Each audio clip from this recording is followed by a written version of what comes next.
this afternoon, my goal is to inspire you.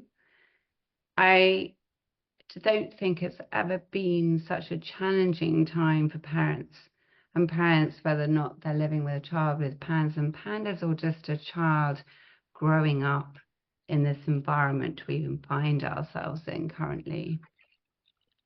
I think the food industry is doing a remarkable job with what we call boxes and barcodes, which can drive a lot of cravings or a lot of dysregulation outside of the PANS PANDAS, just as much as we're seeing in adults' well-being as well. I think the other nuance here is what we look at today is to look at it as a whole family. I think children are the greatest mimickers. So whatever we are doing, they are subconsciously, they're observing, they are seeing, and it can be a heartbreak when you're someone, I can see this wonderful mummy's got an array of beetroot and celery out there and she's about to chop it all up. And if the child is one of those picky eaters, it is just the observation or keep on offering. So I think today is also that oxygen mask to the parent. It's so stressful.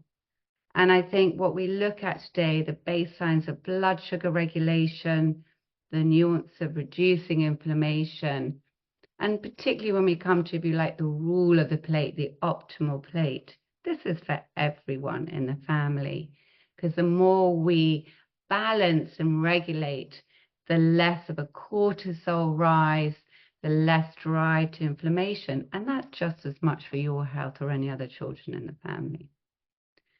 So I look forward to your questions at the end, but let's get digging in now. And again, just to really, as a parent myself and as a practitioner to so many fabulous children right now, I think the nuance is, yes, it has never been so challenging, but at the same time, we have some beautiful ways to move in. And I think you'll see also your child prior to the diagnosis was a very well child. And so under all the burden of infections, we know we can bring them back to that place of homeostasis. So I think there's always that message of hope too. So let me just make that.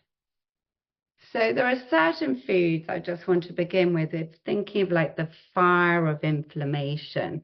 So I often look at the kind of processed foods, the bars and packages and barcodes, the boxes of cereals. We have what I call classic inflammatory foods, great for setting the bonfire on fire. And then we have the beautiful calming foods. So what we see when we're looking at gluten, and again, it's this processed gluten that we get today, which tends to drive more leaky gut, more inflammation. And it's a great binder. It's like kind of dropping in that 𝘗𝘐𝘬𝘬𝘬 magnet that will bind to really key minerals, particularly things like magnesium to calm the child, particularly zinc to help balance the immune system. So when we say gluten, a lot of parents go, oh, I knew it's going to be that.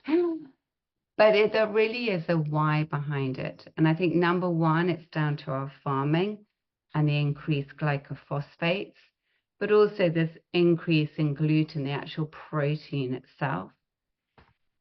And then we have this molecular mimicry, and this can happen with dairy as well. So in other words, can also begin to drive more autoimmunity, more dysregulation and inflammation.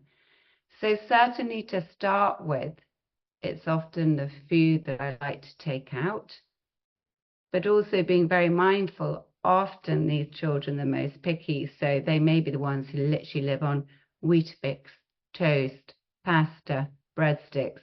So you've got a family going, what you're asking me to take their only food they're currently eating. So to start with, we might just go, right, if it's a very restricted diet, at least make those products gluten-free to begin to reduce that neuroinflammation. while we begin to come in with other things. So I do think modern gluten, there are some ancient grades, but while the gut and the immune system, if you like, is playing with fire, because we've got an autoimmune presentation here. It's when the immune system, particularly with the associated strep, let's look at the PANDAS side, is kind of chasing after this. And that's when you see this neurological shift, these big flares and symptoms. The other food that can do that is the protein in dairy. And again, you can see from that word carcinomorphs. So it's very morphine-like structure that can cross into the brain through the blood-brain barrier. And you know, just like any opioid, it's very addictive. So often when I'm asking parents, what does your child like to eat? And they're like, oh, crunchy. They might be in the crunchy foods or crunchy breadsticks, or only wants to guzzle milk. And we often ask these questions because it's often the food the child desires that they tend to be reacting to. They tend to be intolerant to due to more permeable gut and this molecular mimicry, which will further drive inflammation. So it's not necessarily a forever standpoint, but we just want to look at it, and particularly that diet of the child, or again, particularly if they've gone, right, I just am only going into like this mono food. And that's when we begin to look at more triggers. And then, of course, we will come later into the gut biome and that beautiful gut-brain axis. But gluten can drive inflammation and constipation. So again, if you've got a child who isn't pooping, just like a blocked sink, you're getting more toxic burden. We need to get the child pooping.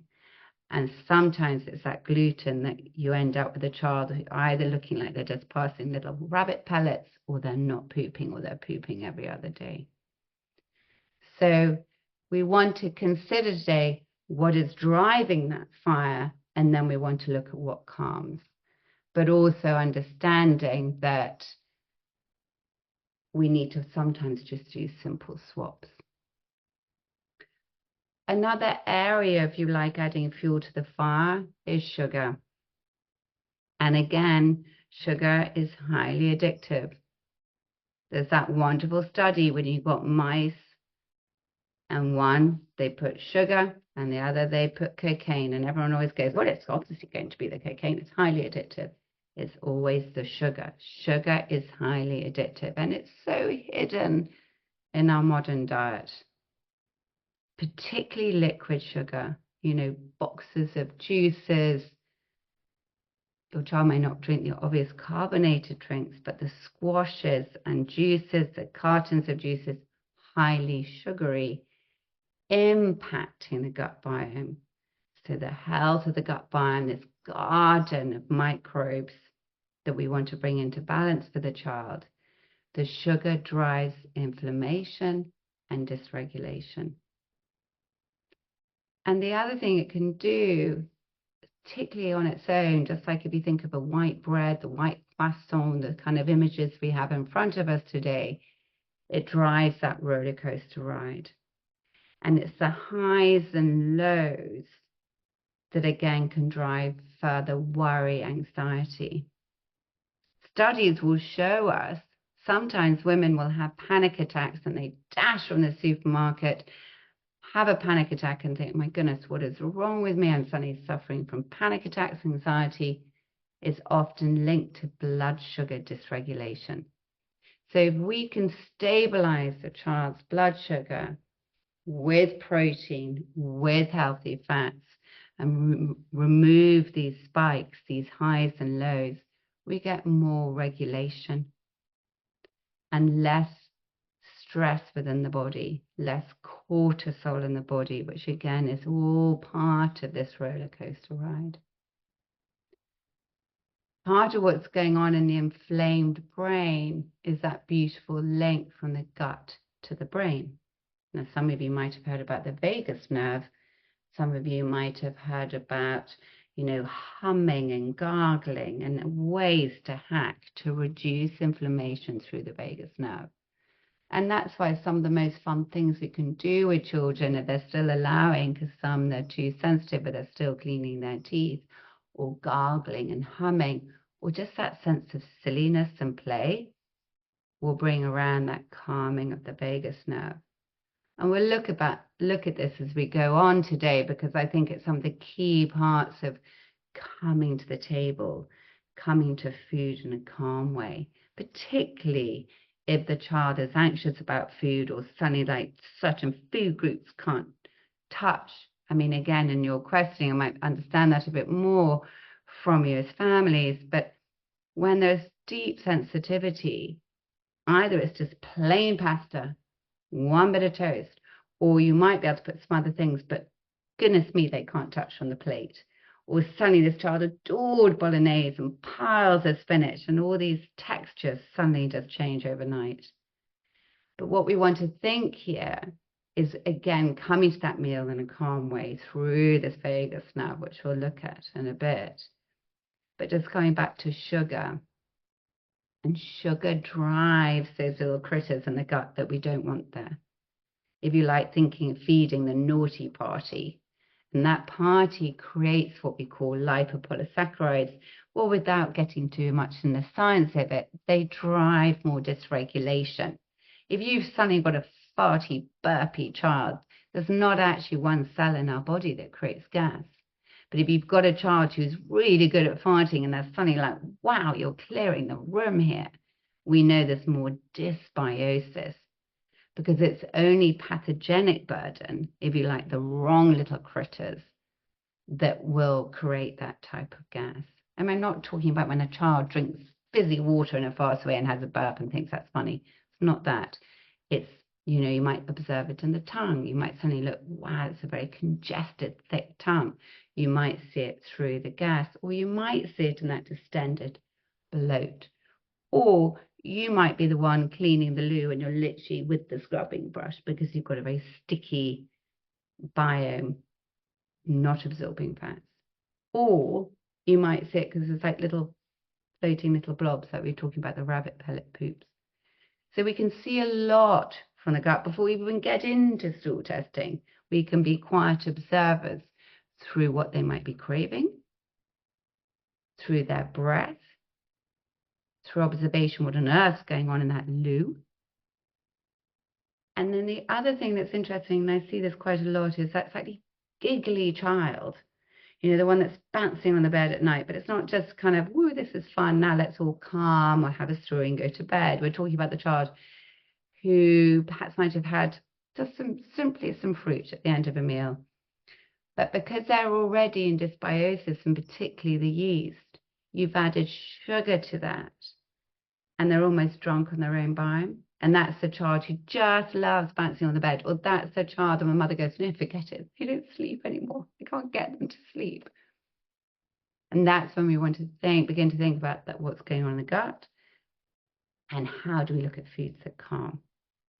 So we want to think about sugar, but also be curious about sugar cravings, or be curious where you see that sugars perhaps are coming into the diet.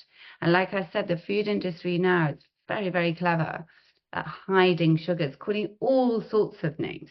And names you kind of go, oh, well, that's fine. It's just a bit of sucralose, or, something that sounds all quite healthy and lovely. But actually, the net result is the first 3 ingredients of sugar. And again, this will provide further spikes, further blood sugar dysregulation. And it's hard. And if you're still getting the child off to school, the greatest hack you have there is to balance their blood sugar before they even do that walk to school or get in that car. So when they sit down on the mat, their blood sugar hasn't dropped and they're not in a more sensitive state. So protein we'll come to, but protein is king here. And paired with our good fats, we get a beautiful stable blood sugar, and we don't crave. Sugar cravings we can address. I mean, as an adult, you say, look, if you avoid sugar between 48 hours to 5 days, really taking it out, you can turn it around. And it feels impossible sometimes, but it can be done. And then again, we can look at perhaps if it's a child who only drinks apple juice, well, can we begin to dilute it? Can we be clever? because sometimes it's also just the dose. Can we bring it down? And, or let's say, well, no, they won't like that. Well, could you add ice to it and then bulk it out? So there are always little hacks we can look at to begin to move, because it's not going to be night and day. You're not going to say, right, brilliant, okay, sugar's out, gluten's out, dairy's out. Well, amazing if that's the case. But often you might be left with nothing on the plate.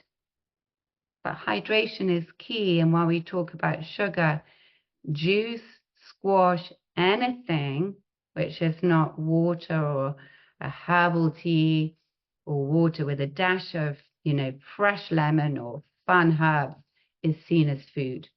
So you're not hydrating that brain. And I think that's an important thing, because hydrating the brain is part of the game.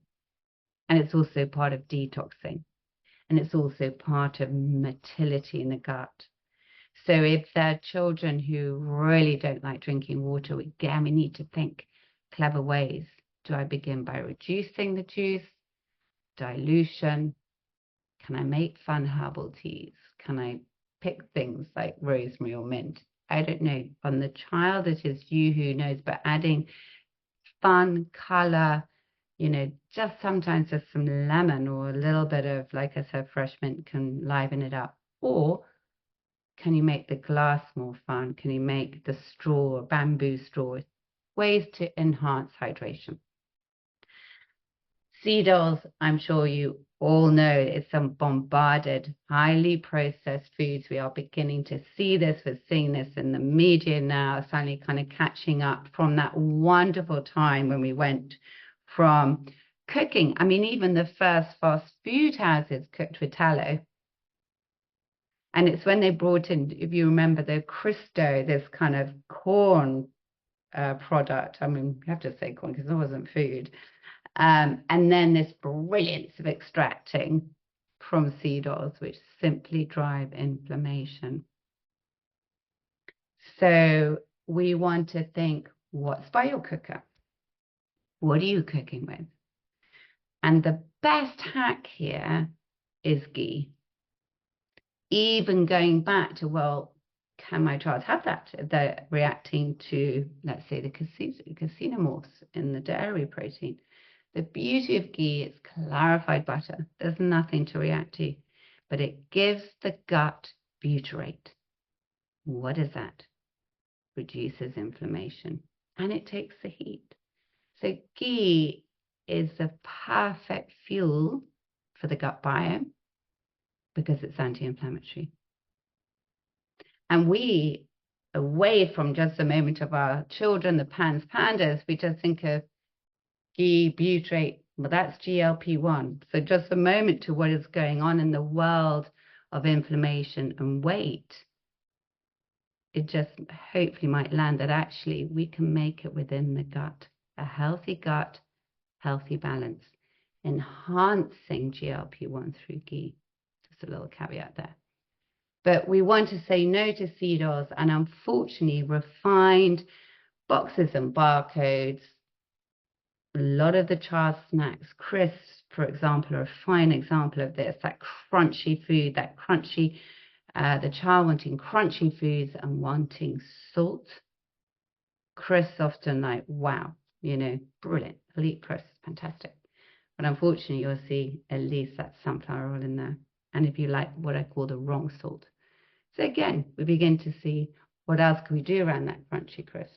Could we spend the money on at least olive oil ones? Or could we look at lentil crisps that are baked? So there are, if you like, you can see what I'm saying, you might have a very restricted eater, but perhaps we could do better in that picture of restricted foods. So what do I mean by omega-3s? And often we could argue perhaps the hardest foods to get in, particularly with a picky eater. But omega-3 reduces inflammation. The DHA is where we look at the structure of the growing child, the growing brain. So all children, pans and pandas alike, we would want all child to be taking some form of DHA. But at this point of true inflammation, it's the EPA strength that downregulates that burning fire. So it is so key in a healthy brain, and I'm sure many of you have heard that most of our brain is essential fat is omegas. So with that, and then the inflammation that's going on, we want to think, how can we get omega-3 foods into our child? I love a smoothie. If a child will take a smoothie or smoothie bowl, or you can freeze it because they love ice cream or they like the texture a bit like yogurt, it's a really easy way to kind of hide our omega-3 rich seeds. It's much harder if we're in that crunchy child. The child, even the whiff of some smoked salmon or mackerel. So it depends on the child, but it's where we want to go. Can we begin to use? Or the other thing is, can we just use the fragile seed oils, which we never heat? And sometimes there's even some massage, you know, getting it in on the wrist. Or if they will eat something like mashed potato, could you get a little bit in after mashing it and it's not so hot to begin to bring in that omega-3 dialogue? Or if you're making, you know, little patties or little homemade burgers, can we begin to whiz in and hide? So sometimes it's the art of hiding. But the more neuroplastic your child, the happier you like the cells, these beautiful bouncy cells, we can see that it's going to enhance serotonin, enhance the dopamine, the balance. And this is also hugely influential from what's going on in the gut, which is really where we're absorbing that serotonin. So omega-3s on the plate, but we might be working a little bit on how, because of the taste. So we've already looked at the anti-inflammatory. If using a supplement, I tend to go towards what we call these SPM, these pro-resolving mediators, which is fantastic. But I don't want to lean too much into supplements today. But the other one I do think is fantastic is the Action Hero by Bare Biology. Why? Because just in 1 ml, and sometimes we can hide 1 ml, you know, into something. Omega-3s are going to enhance that energy, that mitochondria. And in Pans and Pandas, we're often looking at what I would call that individual battery. You've got that lovely battery image there. So mitochondria, they are non-self. They are bacteria we made a deal with to help us make energy. And it's in this picture when we see change, inflammation, the inability to detoxify, that we know the mitochondria burden might be associated with strep. But I think more and more I'm seeing it as, what is in that child's bucket? Is it also toxic metals? Was there change during vaccine? We've gone through a viral pandemic. So it's kind of what's in that pail. And when I think of mitochondria and that battery, it's a bit like you and I go out tonight to watch a beautiful night sky. We want to find the way with a torch, and yours is kind of going, yeah, well, it's not really working. It's kind of going on and off. It's really annoying. And that's the kind of mitochondria. But they have to be optimized, because the child in Pans Pandas, a bit like the analogy of that sink and not pooping, we need to detox too. So part of this, because you could say, well, why my child? Well, not his best friend. He had the same. He got chicken pox and then he got strep. You know, why the burden? And this is where we begin to kind of go, what's in that pail? What's in that bucket? Is it naughty bacteria? Was it that dysbiosis? Does that resonate with the farting or the slightly giggly? Or did things shift after the last virus? Or did things shift after a vaccine? Or travel overseas? There are many reasons, and everyone is individual. So I'm pointing to my little bucket here. That's individual. That pail is unique to that child. But how we enhance it and clear it, we want to think of no inflammation, so this battery pack can shine. And also, its other job is to detox. So when I think of Pans and Pandas, we've got the fire burning. We've looked at some of the foods that drive that fire. We've made a nod to gluten and dairy and processed food, processed oil, sugar. Here we're beginning to look at pathogenic burden, toxic burden. And unfortunately, all of us right now, we're all on devices. There is Wi-Fi and goodness knows what connecting us all. And if you're lucky enough to take your child out into a big field, a garden, shoes off, rounding by the sea, getting muddy, then that really helps, if you like, degunk that burden. But a lot of you today I'll be talking to will be living in cities. So even if you turn off your own Wi-Fi at night, and they're not allowed devices, and you don't have phones in the room, I bet you if you were going on, you know what it's like. You only have to go on a train now. You suddenly know everyone's name. Everyone's, everyone's joined. There's kind of these Wi-Fi's and, the 3G, 4G, 5G. So the burden isn't often the ones we see, and we want to think of that little EMF burden because we did not grow up with that. Yes, we know our soil is depleted in certain nutrients that really are key to that child. But there is another burden, and those are often the ones we can't see. And that's where I think the work sometimes needs to be considered as, what are the mitochondria thinking here? Okay, so detoxification. So the omega-3 here is, if you like, keeping that battery shining as well as being neuroprotective. The phospholipid membrane, I love this membrane. And I think part of how I look at it is we all have a party, lots of balloons around. A couple of days later, wonky balloons, not so exciting. So the phospholipid membrane is like a gatekeeper. And it will help with the movement, the in and out, get rid of toxins, waste. That was the two together. So it's a super, super important interface. And of course, what I think is so curious, a moment ago we were talking about child's poop, yes? What's it telling us? Are they constipated, trend to constipation, really not eating their fibre, little rabbit pellets? Is it a perfect sausage that disappears down the U-bend, never to be seen again, no paperwork required? Or, and this is the oil linking in the fats here, is it a sticky poop? And that one, if you're a mother of a child with sticky poop, you know when I'm giving that action of the loo brush, it is stuck, if you like, to that toilet bend. Sticky poop, pooping out fats. And it's a real nuance that I see in practice of children neuroinflamed, not absorbing their fats. So that's the other message today. We could all say, well, perfect diet.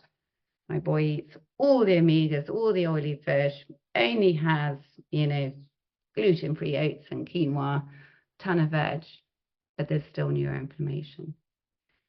What am I saying? That it is not just what we eat, it is what we absorb. And a sticky poop suggests that they're not processing those fats, they're not absorbing, and they probably don't have good bile flow. And the liver is the kindest organ in the body. It is cleaning. And if you have a little bit more of an irritable, angry child, Sunny, who is always so calm and happy, that is a way the liver is talking to us, if you like, with this irritable anger, but also the poop. So as much as we want to think about that lovely phospholipid membrane, that interface, that dynamic, think of those party balloons bouncing around the room, full with fluidity and bouncing, we need them also to absorb the fats. And cholesterol is so important as well in terms of sex hormone pathways and the brain.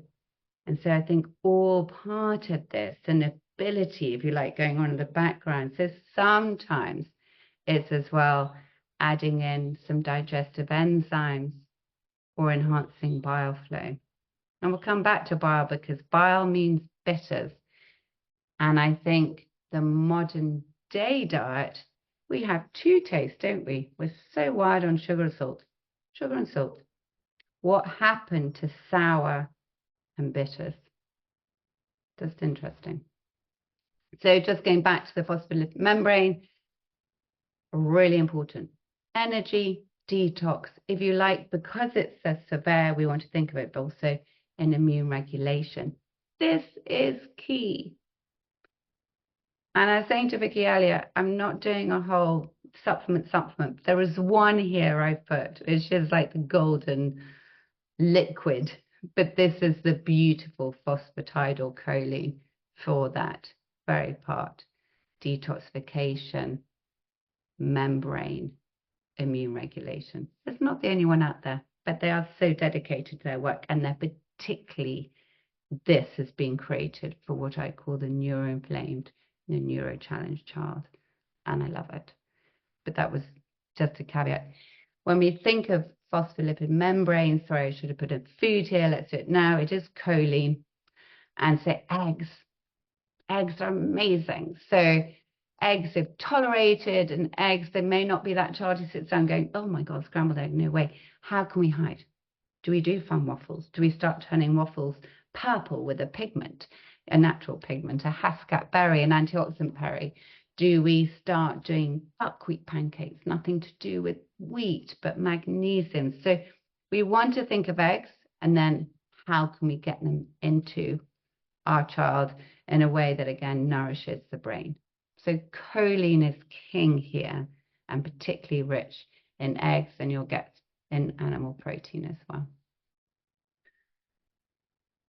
So the picky eater, it is something that I see across the board, and often the thing that is the hardest when it comes to the family dynamic. We talked a bit about the sensory, the taste aversions. Please do not put that next to that. Some often happens to the child who were really doing so well with all types of food, and it changed overnight. This drive, this sensitivity, can also come from what's going on in the gut biome.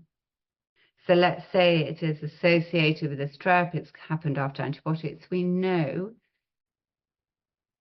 antibiotics are actually key at this point, but we also have to nod to what goes on in the gut biome after antibiotics and the change in the good bacteria. And that's often where these symptoms can occur. So we want to look at that and what happens afterwards. Can we invite in fermented foods? Can we simply use the post-antibiotic probiotic? But this is what is also key with that gut-brain access through that vagus nerve. Some of the major minerals, zinc, particularly around taste. You might have a child who suddenly shows white little marks on the nail bed. Can be iron, typically zinc. So little flecks there. If it's more linked to a teen child, a lot of growth stretch marks, we call them, that can be a sign of low zinc. What I sometimes find, just being able to hide drops of zinc into a drink, or if they're able to have something, like a bone broth, or they're eating rice, or you can make a smoothie, there's many ways to hide a drop. But zinc will also improve appetite. So often those who are really shut down on foods, and you can use zinc creams. So there's always a way, I feel. We leaned in on blood sugar and why it's so key. And we can see that it can even action that sense of feeling anxious, even creating panic attacks in adults. So action. If we can, as a stressed and probably burdened mother, we can bring in calm around a meal. One of my questions to clients is always, where are you eating? And a lot of these really neuroinflamed kids and teens are now back in their rooms because they cannot stand the sound of others eating, or they've got the dysphonia. So that's very extreme. If you can bring a child together within that family setting, and sitting together, and for it to be colour, still the foods to try. And as I said, if they really are only on Weetabix and breadsticks, at least let's do it gluten-free, just to reduce that burden. It's not me saying that they're healthy foods, going to nourish, but they will have less inflammatory impact. So small steps. The other thing that's interesting here is sleep. And I see a lot of sleep reversal, inability to fall asleep, a need for magnesium, sometimes melatonin. Some of you might already be working with melatonin. Sleep is key, and it sets that child up for what is to be that next day. It is when the repair work gets done. We want to think of the glial cells, the hoover coming out at night when they sleep. When sleep is disrupted, and you might know this as an adult, if you've only had 3 or 4 hours sleep, boy, oh boy, is it hard for you to pass that croissant counter, the biscuit box, or whatever else might be on offer that day, because poor sleep switches you on to ghrelin. And I'm not calling you or your child greedy, but it's that hormone that goes, feed me. It's not leptin that tells you you're full. So part of their cravings here could actually be because they're just not sleeping. And they're not sleeping when they're in nourished sleep. We've talked enough about boxes and barcodes and hidden sugars and those naughty CDALs. But what we want to see now is what that plate looks like. And the king of it all is protein. So protein sometimes can offer challenges, particularly for child who doesn't want to chew meat, or just avoidances, or they've suddenly decided they want to be veggie. But think of a wall and individual bricks, and this is repair.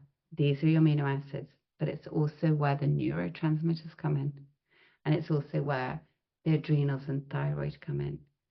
So for me, if I see a child who does not want to chew, will not go near any form of protein, that's when we begin to think about collagen, because it can be tasteless and go into water. Even better, we begin to make bone broth or chicken stock. Amazing. If you've got a child who'll eat rice, cook the rice in it, add these amino acids. And one of the superfoods here, aside from meat, fish, eggs, all the nuts and seeds and beans and pulses, is the organ meats. And again, often met with horror with parents, but liver is methylation. It is the B vitamins. It is retinol to mobilize iron. And I think we're seeing so many children being going, well, my child's anemic or they need iron. The iron's somewhere, and it tends to be mobilizing into tissues, and we need retinol. So if you're a good cook and you've got time to make homemade burgers and mash in that liver that they don't even know about. Some of the kids I work with, they love liver patty, but that's not for all of them. But liver or organ meats, but particularly with liver, if we can find a way to hide it in, particularly into a bolo or a meat patty, it is the king of B vitamins and retinol. We spoke a moment about salt and sugar, what happened to sour, to the bitters and the bile flow. I don't know if you as parents eat sauerkraut or kimchi, but just a little bit of the juice from sauerkraut hidden into cooking rice or, a stew at the end, so we're not heating it. So we begin to think, how can I be clever? Can I put a few drops? Can I hide a bit of kefir into the child's meals? I love herbs and spices. Down-regulating inflammation. Now again, these can be drunk as teas, ginger tea, turmeric tea, cinnamon, the king of balancing blood sugar, and it's sweet. Oregano and garlic, classic, the Italian antimicrobial, so addressing some of the aftermath. And again, in more, the less picky teen going to the young adults, I love using proper chopped garlic because that is an antimicrobial. And I love coriander because it will detox the body. And we all need detoxifying. All of us here today need to continue that journey of detoxification. I use Apinogen a lot. There's wonderful, nutrient within chamomile, and we actually encapsulate it now. And the other one that should be on there under spices is saffron. And some of you might have read about saffron as getting my child to sleep. So saffron, lemon balm, chamomile, So we can do a lot with the wisdom of herbs and spices and teas without spending hundreds of pounds on supplements. But, you know, can we do a roast chicken and rub turmeric and ginger, and even if that nuance is going into the chicken and they're not necessarily going to eat the skin.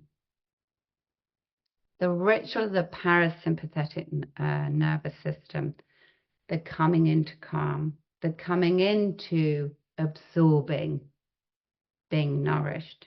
So if you have a child who's feeling anxious and all these sounds, or suddenly OCD and things need to be done in a repetitive way, they are so switched on into the sympathetic nervous system.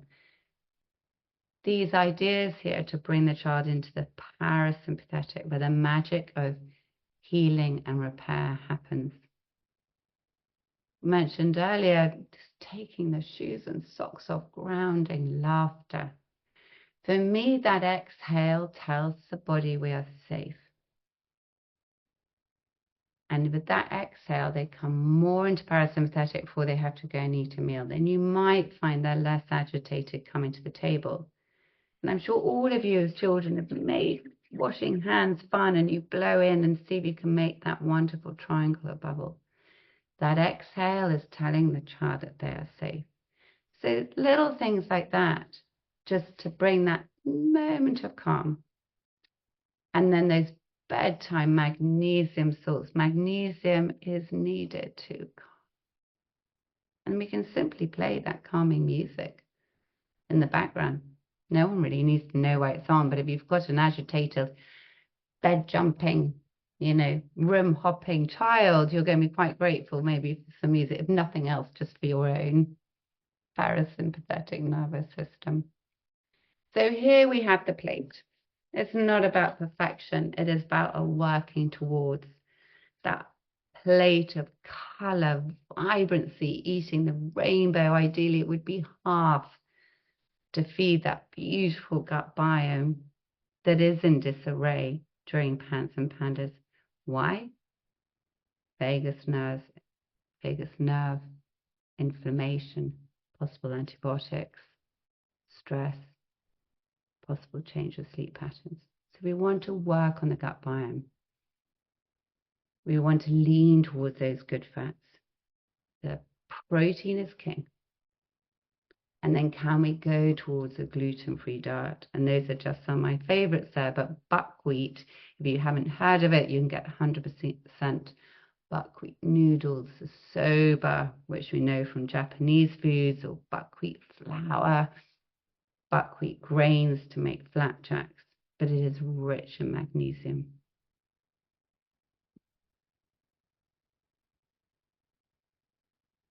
So it's not just what's on the plate.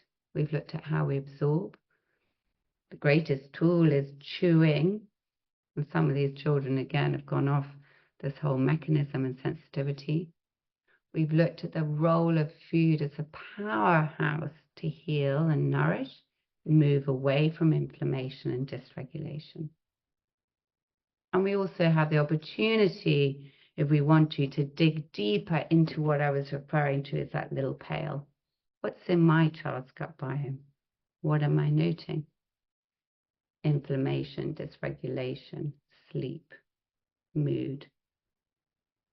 But coming back to what I began with is fundamentally you have a beautiful, well child that through this layering of affection of possible associated with strep. But what I'll always say to a parent is that they were well until, and it's looking at that moment of what changed and what was the burden coming up to that. And often it's a few things, but we can unravel that.